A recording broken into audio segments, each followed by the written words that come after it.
Estimados ingenieros, un cordial saludo. El día de hoy vamos a trabajar una de las etapas que termina siendo una de las etapas fundamentales de todo lo relacionado con el estudio de tiempo o medida del trabajo. Esta es una de las etapas que en ocasiones genera mayor cantidad de consultas por parte de los analistas de tiempos y está relacionada con decidir cuántos ciclos, cuántos muestreos, cuántos cronometrajes, cuántas tomas de tiempo yo debería de hacer. Resulta que eso se resuelve a través de métodos estadísticos.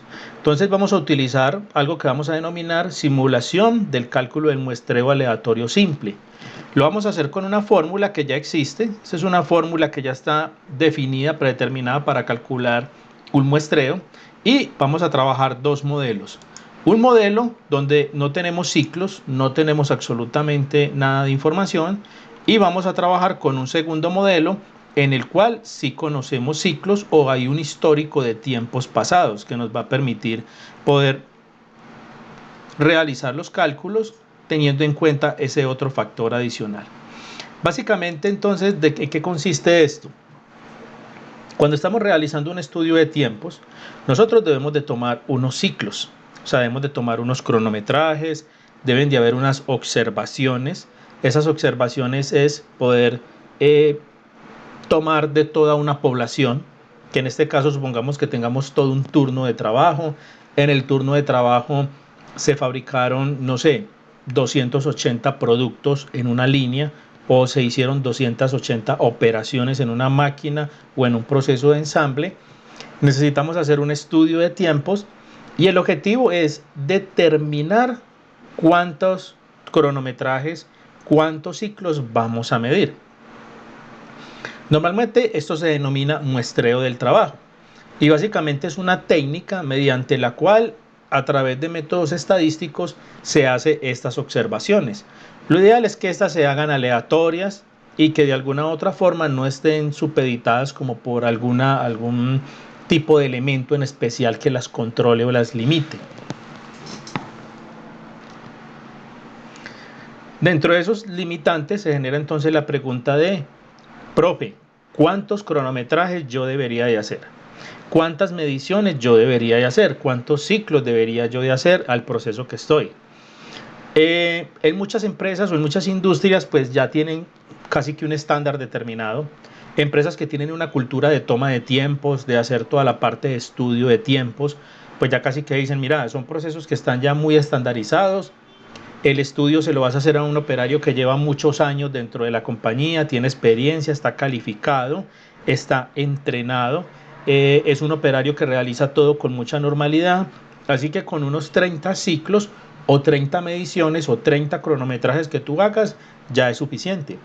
Ese digamos que podría ser un escenario con el que nos podríamos encontrar y es un escenario ya casi que predeterminado, estandarizado y normalizado dentro de la industria.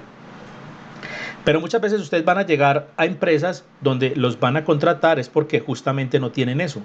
No tienen un solo tiempo, nunca se ha hecho un estudio de tiempos y confían en el buen criterio, los conocimientos, las destrezas y las habilidades del analista de tiempos.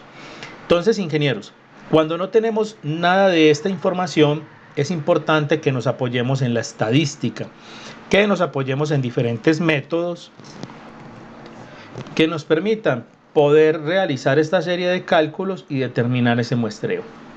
Para esto entonces, después de esta introducción, pues para poder calcular esa cantidad de esa muestra, esa cantidad de ciclos que vamos a hacer, vamos entonces a construir un pequeño modelo utilizando esta fórmula que es la fórmula de muestreo simple, donde vamos a tener unas variables.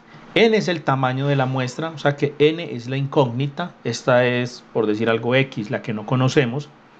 Z es el nivel de confianza, nosotros vamos a dar un nivel de confianza, pero este nivel de confianza no, lo vamos a determinar basado en una tabla estadística que ya está diseñada, desarrollada. Esto se encuentra en internet y en mucha literatura estadística se utiliza una tabla que comúnmente la denominamos tabla Z. En esta nosotros tenemos unos niveles de confianza basados en unos porcentajes y tenemos un valor Z que termina siendo una constante. Entonces lo tenemos acá, Z como nivel de confianza, tenemos P que es la variabilidad positiva y tenemos Q que es la variabilidad negativa. Llámese variabilidad, la probabilidad en que algo ocurra o la probabilidad en que algo no ocurra. Entonces, cuando hablamos de variabilidad, y lo llevo a un ejemplo, que tenemos una moneda, lanzamos una moneda para arriba, y ¿cuál es la probabilidad de que caiga cara y cuál es la probabilidad de que caiga sello? Pues en este caso sería del 50% cada una, mitad y mitad.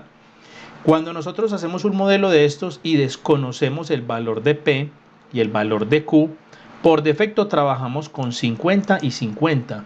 La probabilidad o la variabilidad debe ser complementaria, o sea que en este caso nos debería dar el 100%. Tenemos por acá lo que vamos a denominar entonces el nivel de confianza.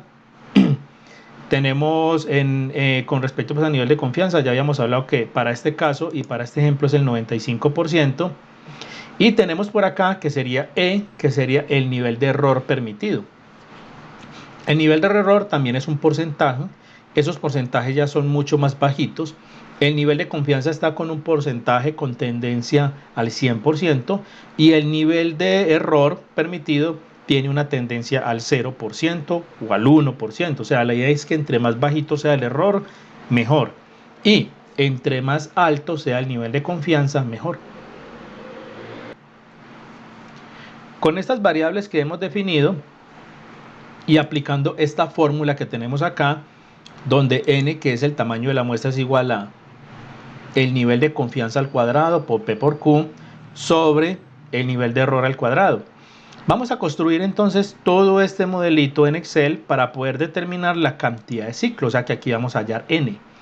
Para este caso n nos va a dar 384, es una cantidad de ciclos sumamente grande. Lo interesante de esto es que nosotros cambiamos cualquiera de las variables. Supongamos que vamos a colocar un nivel de confianza mucho más bajito. Supongamos un nivel de confianza del 93%, pongámosle nivel de confianza del 91%, pues la cantidad de ciclos disminuye.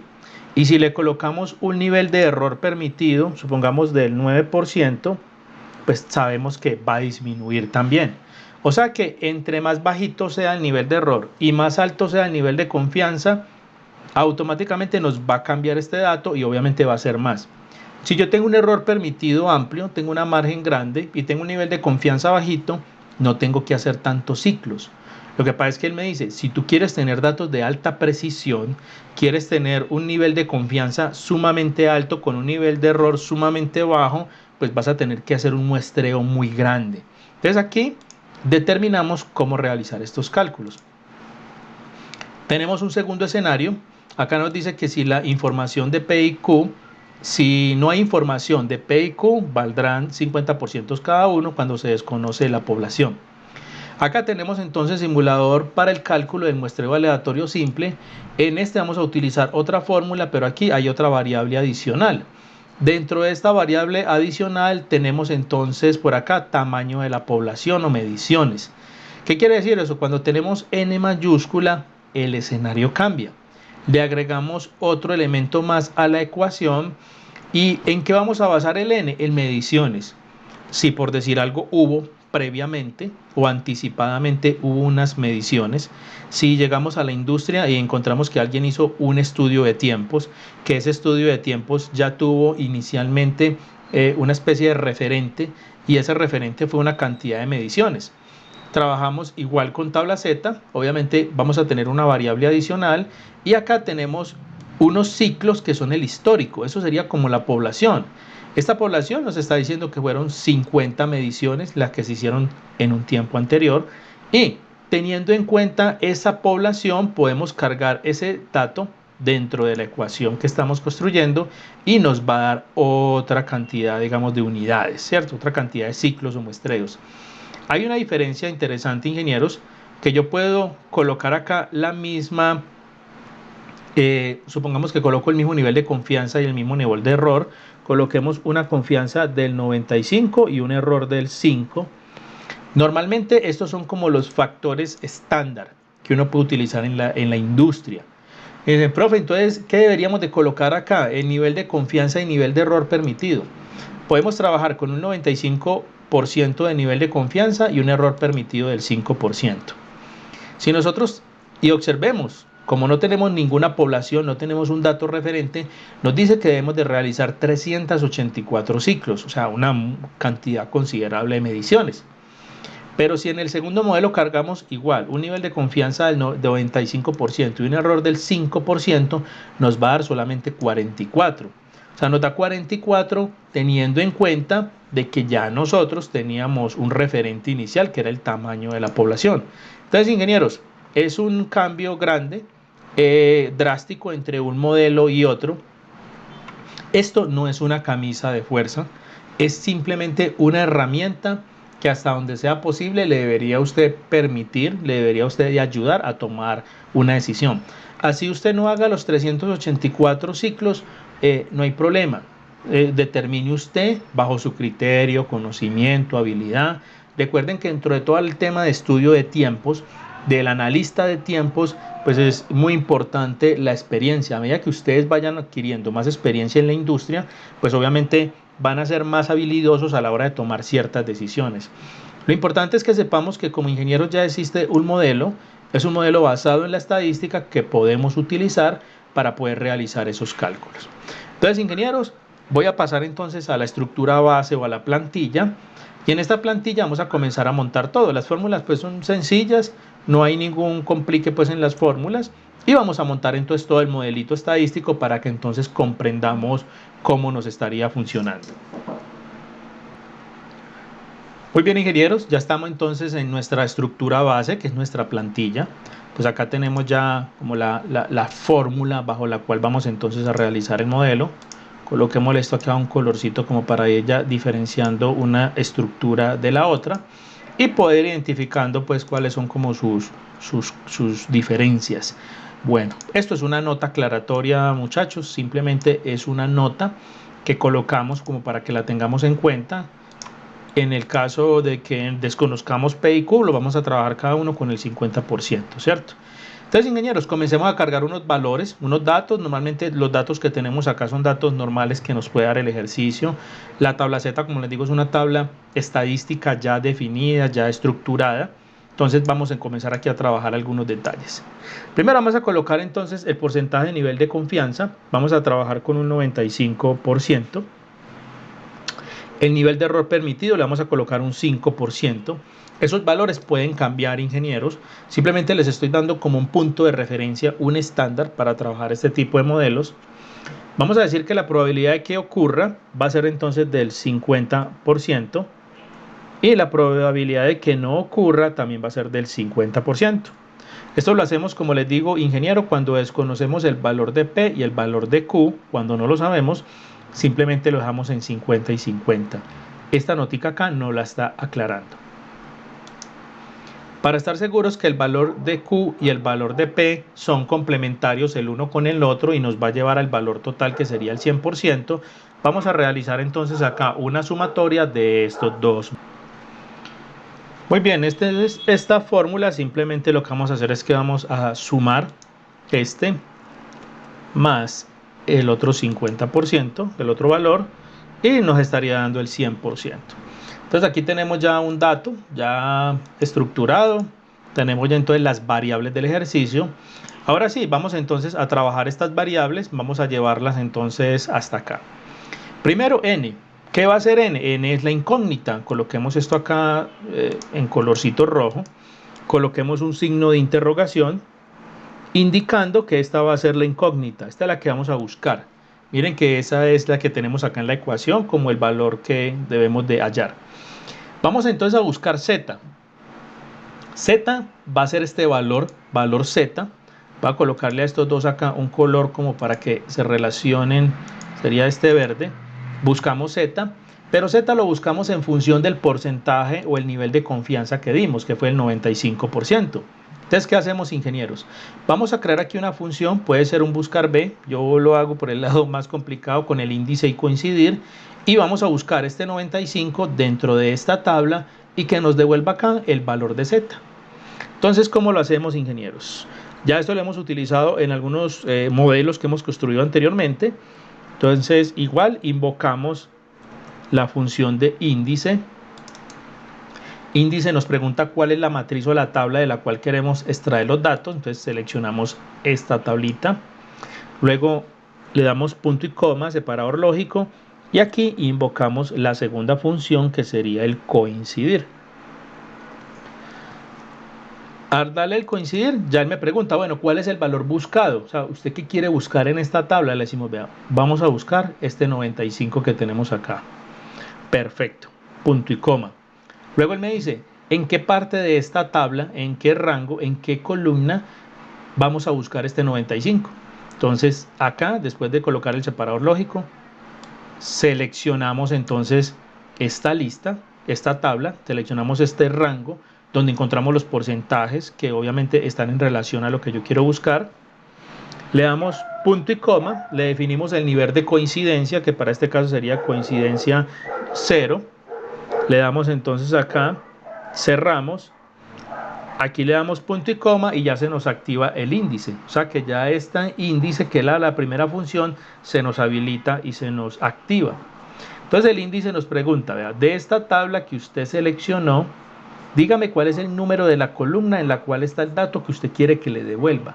O sea que el dato que queremos que nos devuelva sea la constante, o sea el valor de z. Como seleccionamos dos columnas, sería la columna 1 y la columna 2. O sea que aquí le daríamos 2, cerramos paréntesis y enter. Aquí nos trajo el valor. Verifiquemos si es. Al darle 95, él debió haber buscado el 95 acá y nos trajo 1.96. Si nosotros le diéramos acá, supongamos el valor del 80, un nivel de confianza del 80 nos trae 1.28, miremos que aquí tenemos 1.28, si le damos un 98%, automáticamente nos trae 2.38 y tenemos 2.38. Dejémoslo en el 95%, que es el valor que necesitamos. Voy a colocar acá en la edición nuevamente la fórmula para que entonces todos observemos la función de índice y coincidir. Si alguien prefiere hacerlo con un buscar B, con un buscar H, con otro tipo de función de Excel, válido, lo puede hacer tranquilamente. Lo importante es que este dato él lo busque, lo encuentre y nos devuelva el valor que estamos esperando, que para nuestro caso sería el valor de Z. Muy bien. Vamos entonces a terminar de formatear o organizar estas otras variables, que sería P, Q y E. P. ¿Cómo vamos a trabajar P? Entonces en P lo tenemos por acá en un valor decimal, lo tenemos acá en un 50%, por acá tenemos Q en otro 50%. Necesitamos ya llevarlo a un valor está en un valor porcentual, necesitamos llevarlo a un valor decimal. Eso es lo que necesitamos hacer. Entonces lo que hacemos es muy simple. Seleccionamos el valor de P, que aquí lo tenemos, que sería el 50, y lo dividimos sobre 1. Entonces al dividir este valor sobre 1, ya no nos va a dar 50%, sino 0,5, porque el 50% es la mitad, o sea, sería el 0,5. Lo estamos llevando de un valor porcentaje, a un valor decimal. Con Q hacemos exactamente lo mismo. Le decimos que Q va a ser igual a 50% dividido 1. Y con el nivel de error también hacemos lo mismo, se nos daría 0,05. Sería igual al nivel de error permitido, que está en un 5%, dividido 1, que equivale a 100, y nos daría 0,05. Aquí tendríamos, ingenieros, todas las variables necesarias para poder construir la ecuación, para poder hacer la ecuación, para tenerla lista. Entonces, ya tenemos todos estos datos, ingenieros. Aquí ya tenemos simplemente 3 bloques para construir la ecuación. La vamos a hacer como paso por paso, la vamos a hacer en diferentes tipos de bloques como para irla concretando completamente. Entonces vamos a comenzar a mirar la ecuación. Primero nos dice acá que entonces vamos a tener aquí Z. Entonces dice que N, que es esta, la incógnita, pongamos todo esto en rojo como para que tengamos claro que esta es la que vamos a buscar. Aquí entonces vamos a trabajar la primera partecita de la ecuación, que sería z al cuadrado, o sea que hay que elevar a la potencia. Entonces aquí lo hacemos muy fácil. Hay una función y hay un símbolo.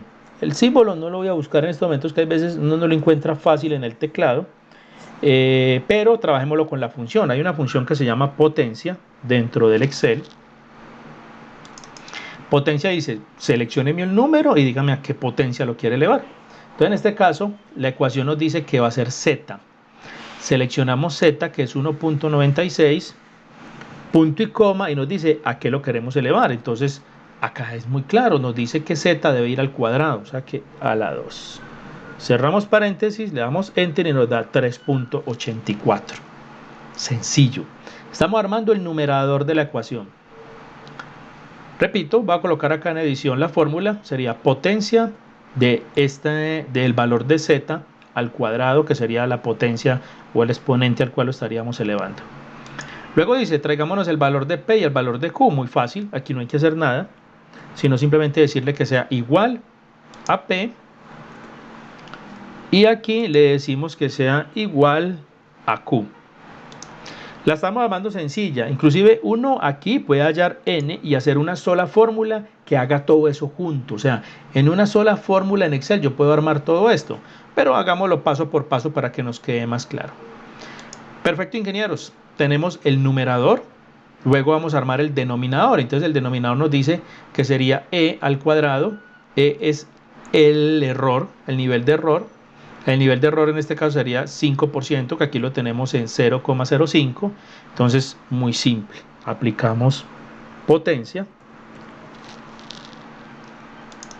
Seleccionamos el nivel de error, que es 0,05.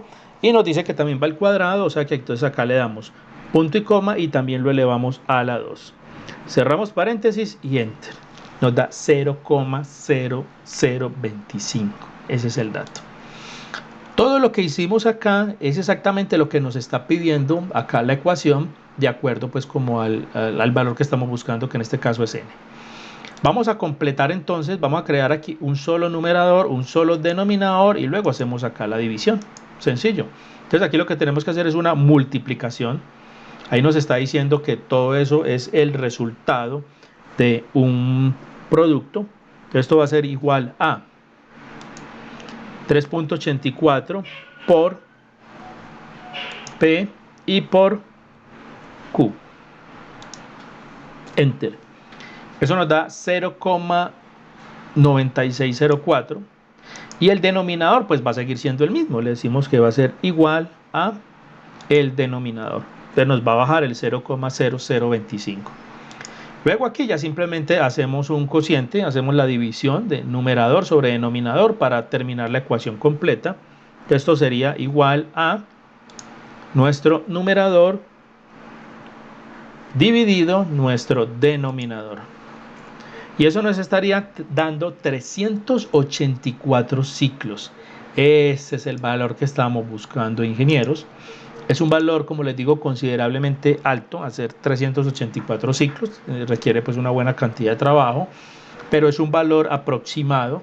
Como les digo, yo puedo jugar con estos dos valores, lo que es el nivel de confianza y lo que tiene que ver también con el nivel de error, son variables con las cuales yo puedo jugar.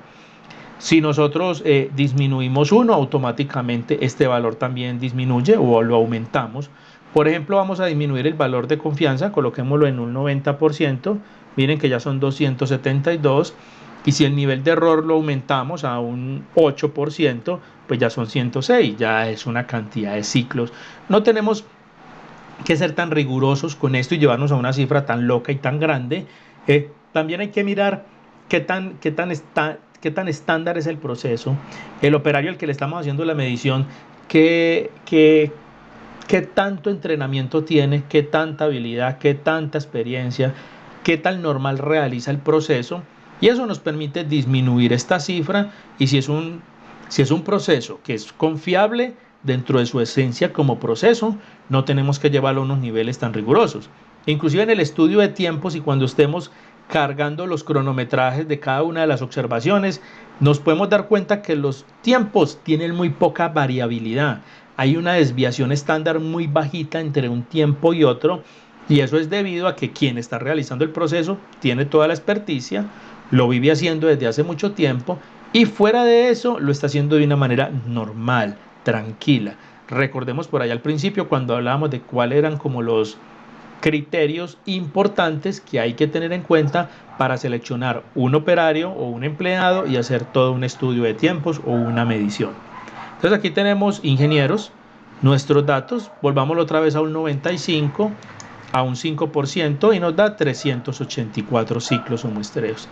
Es simple, ingenieros, no es complicado, es aplicar la estadística para poder realizar este modelo. Vamos entonces a trabajar con el segundo. Este es otro simulador. Este simulador tiene otras características especiales.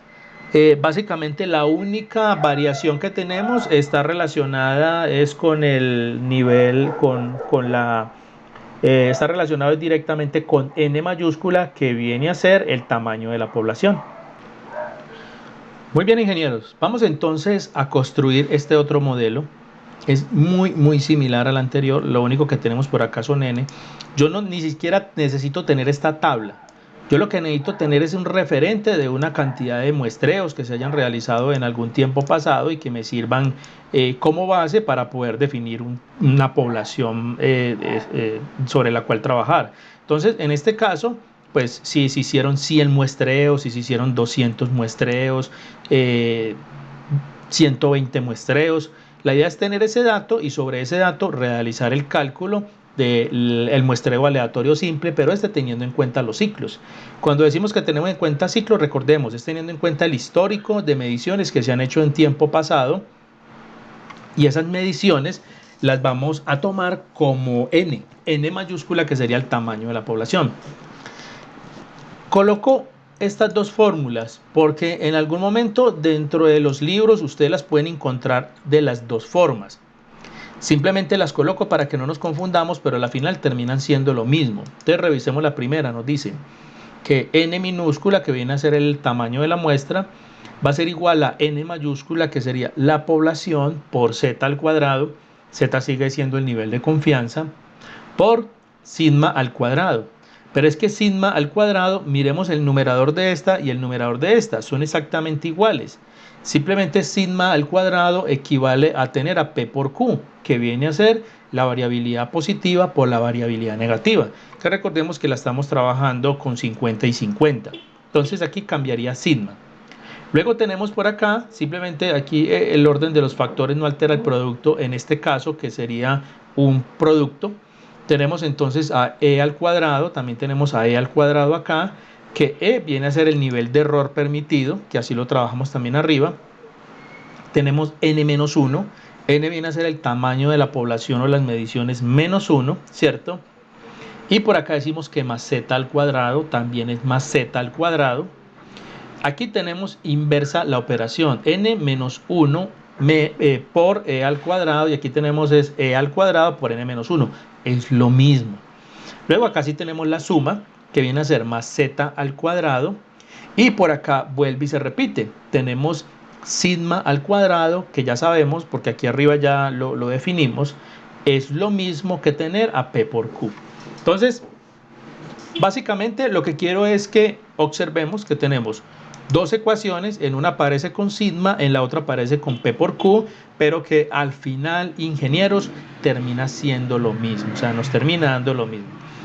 Tenemos la misma tabla Z con la que vamos a trabajar, y acá pues obviamente tenemos entonces las variables con las que estaríamos definiendo la estructura.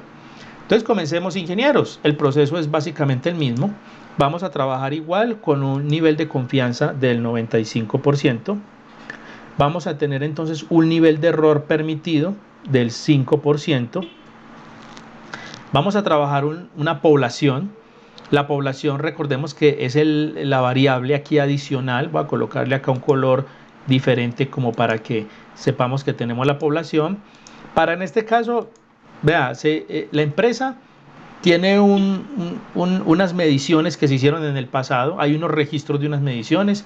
Esas mediciones establecieron que con 50 ciclos era suficiente para nosotros realizar un estudio lo suficientemente confiable dentro de la planta de producción. Esto ya está definido. A mí, ¿qué me va a interesar de esta tabla? Yo la coloco como referencia, pero al final me va a interesar de esta tabla básicamente es el número, la cantidad de observaciones o mediciones que se llegaron a hacer en ese entonces. Entonces aquí simplemente le cargamos 50 pues vamos a hacerle otra formulita adicional, vamos a hacer un contar. Entonces hagamos acá un contar y simplemente le vamos a decir que nos cuente las mediciones. Pues obviamente son 50, pero que nos cuente los cronometrajes, que nos cuente los tiempos, que nos cuente estos tiempos. Le damos enter y nos va a devolver 50. Entonces recordemos, ingenieros, tamaño de la población es como la cantidad de mediciones que podemos tener en cuenta como base principal en función a un estudio previo que se haya hecho en un entonces donde se haya definido que se tenía esa cantidad de mediciones. Muy bien, ingenieros, continuamos entonces. Tenemos acá entonces probabilidad de que ocurra. Vamos a trabajar igual con un 50%, probabilidad de que no ocurra también un 50%. Ya habíamos definido arriba el por qué esto. Y acá entonces hagamos la sumatoria de control. La idea es que esto nunca sea mayor al 100%. Sumamos este más este otro para poder tener acá ya un dato total, un dato que ya de alguna otra forma nos consolide estas dos variables que tenemos acá. Después de esto, ingeniero, entonces comencemos a cargar nuestra tabla de variables. Recordemos que entonces n es la variable que estamos buscando, es la variable desconocida. Le ponemos igual entonces una interrogación o le ponen la x, como ustedes deseen. Básicamente queremos definir qué es lo que no tenemos de la ecuación. Tenemos entonces, hay que buscar z, y z lo vamos a buscar en función, ¿cierto?, a este 95 que tenemos acá. Así que hacemos la misma operación que hicimos ahorita. Trabajamos con el índice y coincidir. Vamos a volver a hacer acá. Entre más la repitamos, más no la aprendemos. Entonces, ingenieros, vamos entonces a invocar la función. Sería entonces que va a ser igual a índice.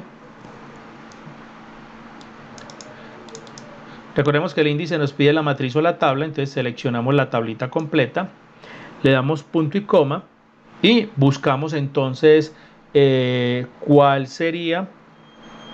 Permítanme un segundo acá, yo la elimino y la hago otra vez de cero. Muy bien, ingenieros, voy a volverla a hacer, que tuve aquí una pequeña falla técnica. Entonces sería igual, invocamos la primera función que es el índice, le damos doble clic, seleccionamos la matriz o la tabla donde están los datos, punto y coma, invocamos la otra función que es el coincidir. Coincidir me pregunta qué dato quiero buscar, le digo que voy a buscar este dato que es el nivel de confianza, punto y coma. Luego él me pregunta en qué parte de esta tabla yo puedo encontrar el nivel de confianza, le digo que en esta columna. Punto y coma, me dice que el nivel de coincidencia, vamos a decirle 0, que va a ser una coincidencia exacta, o sea que si no encuentra el valor, que más bien nos devuelva un error. Y le damos punto y coma y le definimos el número de la columna donde queremos devolver el dato. Columna 1, columna 2, o sea que sería la columna 2. Cerramos paréntesis, enter, y aquí nos devolvió 1.96. Hagamos una validación de que esté funcionando bien, coloquémosle aquí un 93% y nos trae 1.81, o sea que vamos bien, tenemos este dato. Sigamos trabajando entonces acá, ingenieros. Recordemos que vamos a pasar de un valor porcentual a un valor decimal, entonces sería igual P, que es P, es este 50%. Decimos que lo dividimos sobre 1 para que nos lo convierta en un decimal.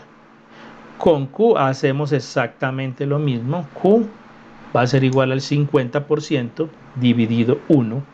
Enter. Tenemos el nivel de error que viene a ser del 5%. También aplicamos la misma operación. Nivel de error sería 5% dividido 1. Enter. Y traemos n, este sí va a ser igual al dato que tenemos acá, 50, sería este que tenemos acá. Ya sabemos por qué 50, ya explicamos de dónde viene de esta tabla, y aquí utilizamos un contar para poder traer ese dato ya automatizado. Bueno, ingenieros, tenemos ya entonces todas nuestras variables. Aquí estamos haciendo lo que normalmente hacemos en un ejercicio de matemáticas, de cálculo, de ecuaciones diferenciales, donde simplemente leemos el ejercicio y lo primero que hemos de hacer a nivel de método matemático y aritmético es comenzar a sacar los valores. Saquemos las variables, saquemos los datos aparte y ya con esos datos comenzamos a construir la ecuación y comenzamos ya a ir trabajando. O sea, es una forma ordenada que la verdad matemáticamente funciona muy bien para poder describir y poder resolver este tipo de problemas. Ahora sí, miremos la fórmula. Trabajemos con esta segunda, que es donde tenemos P y Q, porque es lo mismo que sigma. Entonces, trabajemos con esta que tenemos acá. Voy a sacarle una copiecita y la voy a colocar por acá en un ladito para que entonces la podamos ir trabajando de manera tranquila. Coloquémosla por acá. Entonces, vamos a trabajar entonces nuestro denominador, donde tenemos a n, ¿cierto? Tenemos a n, tenemos a z y tenemos a p por q. ¿Cierto? Aquí vamos a calcular P por Q en una sola ecuación. Entonces, ingenieros, pues el N es muy fácil. El N viene a ser 50. Entonces aquí vamos a traer que esto va a ser igual a 50. Lo vamos a traer de esta tablita para que nos traigamos todos los datos. Este sería N mayúscula. Luego vamos a traer a Z, que viene a ser el factor de Z, que en este caso sería el 95%, y el factor nos dio 1.96 al cuadrado. Recordemos que tenemos una función muy interesante que es potencia. Potencia, seleccionamos el valor que queremos elevar, que sería el valor que nos devolvió Z, 1.96, punto y coma, separador lógico, y acá le decimos que va a ser al cuadrado y paréntesis y nos da 3.84. Y para no llenarlos de varias celdas, pues vamos a multiplicar acá a P por Q, que viene a ser 0,5 por 0,5. Acá sí vamos a hacerlo todo como en un solo bloquecito. Sería P multiplicado por Q. Enter, eso nos da 0.25. Y luego nos dice que todo esto lo vamos a dividir sobre el denominador. O sea que vendría a ser todo este bloque completo que tenemos acá, donde está E al cuadrado, donde tenemos a N, donde tenemos a Z y donde tenemos a P por Q. Vamos a ir armando este también en bloquecitos para que luego entonces lo consolidemos.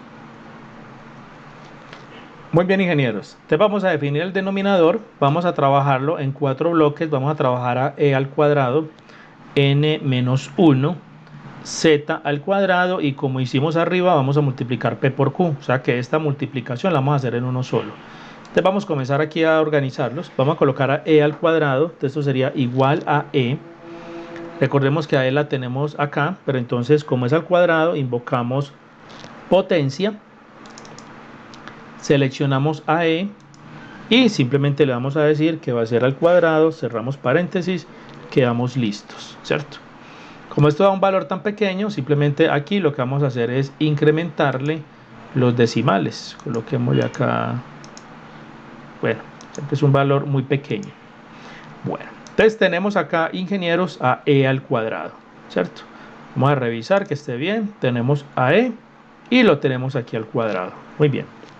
Luego nos dice aquí que calculemos a N menos 1. Entonces N es 50. Sería igual a 50 menos 1. Y Enter. Esto nos daría 49. A este 49 simplemente bajémosle decimales para que nos quede aquí ya formateado como debe ser. Vamos a calcular aquí entonces Z al cuadrado. Eso sería igual a potencia. ¿Potencia de qué? Z, que sería este, 1.96. Punto y coma, sería al cuadrado. Cerramos paréntesis y ahí nos quedó listo, ¿cierto? 3.84, bajémosle unos cuantos decimales por acá. Miren que aquí arriba calculamos Z al cuadrado y aquí también calculamos Z al cuadrado y aquí lo tenemos. Y por último calculemos P por Q, que esta es muy simple, la estamos haciendo en un solo bloque, que es 0,5 por 0,5. Enter y aquí nos quedó 0.25. Tenemos entonces el primer bloque del numerador, tenemos ya el denominador y vamos entonces a consolidar datos acá y a consolidar datos para que luego hagamos la división. Vamos entonces a desarrollar la fórmula del numerador teniendo en cuenta estos valores que tenemos arriba y los operadores matemáticos que nos indica la ecuación. Entonces aquí es una multiplicación, miremos que todo es un producto, entonces es muy simple. Sería n, que sería 50, lo vamos a multiplicar por z al cuadrado, 3.84, y lo multiplicamos por p por q, que ya tenemos este producto listo acá, que es 0,25, y le damos enter, 48,02. Vamos entonces a realizar la operación del denominador. Entonces sería e al cuadrado por este dato que lo tenemos, que es 49, más z por p por q. Entonces sería igual a e al cuadrado 0,003. Esto está por multiplicando a 49, que es n menos 1, más z al cuadrado, que es 3.84, por 0.25, que es p por q. Seleccionamos y le damos enter y esto nos da 1.08. Luego hacemos entonces acá la división completa. Ya hacemos el cociente, aquí lo estamos haciendo por partes. Recuerden que ustedes pueden hacer una sola función en Excel que tenga todo, pero es mejor que lo manejemos por partes para que también aprendamos cómo en Excel podemos estas ecuaciones desde la parte estadística las llevamos ya a un valor ya numérico, ya con cálculos más automatizados. Simplemente dividimos numerador, que sería 48,02, dividido 1.08. Esto nos da un total de 44 ciclos. Nos está indicando que deberíamos de hacer unas 44 mediciones para poder llevar a cabo todo esto. Teniendo en cuenta, ingenieros, pues un tamaño de población de 50 mediciones, teniendo en cuenta un 95%, y teniendo en cuenta este 5% de nivel de error permitido. Si nosotros hiciéramos algún ajuste en estos dos datos, teniendo en cuenta que la población que tenemos como punto de referencia es 50, lo que nos está diciendo acá es que, teniendo en cuenta una población de 50, con un nivel de confianza del 95% y un error permitido del 5%, necesitaríamos hacer 44 mediciones. Si yo igualo a esto a los niveles más altos, supongamos que voy a llevar mi nivel de confianza a un 99%, ¿cierto? Y voy a llevar, miren que me da ya 47 mediciones, se está acercando mucho a la población. Y si yo coloco que mi nivel de error va a ser 0, automáticamente me iguala la cantidad de ciclos a la población. O sea que cuando yo coloco un 99% de error, lo estoy llevando prácticamente a que es prácticamente 0, o sea, lo estoy llevando al nivel más alto, al nivel de confianza, perdón, del 99%. Y cuando mi error es 0, lo bajo, el que me dice, bueno, usted lo que está buscando es la perfección. Como usted está buscando la perfección, yo le voy a igualar el número de ciclos a su población. Por eso, si trabajamos con un estándar basado en un 95% de confianza y un 5% de error permitido, podemos llegar a unos 44 ciclos. Miren que la diferencia es muy poca, son prácticamente 6 mediciones menos que la población, que sería el valor total que estaríamos trabajando.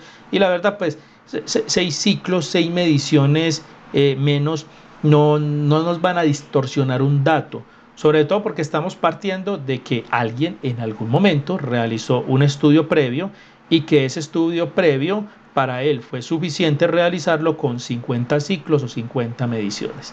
Entonces, ingenieros, es muy claro, tenemos entonces acá dos modelos muy interesantes que nos van a ayudar enormemente a la hora de tomar esta decisión.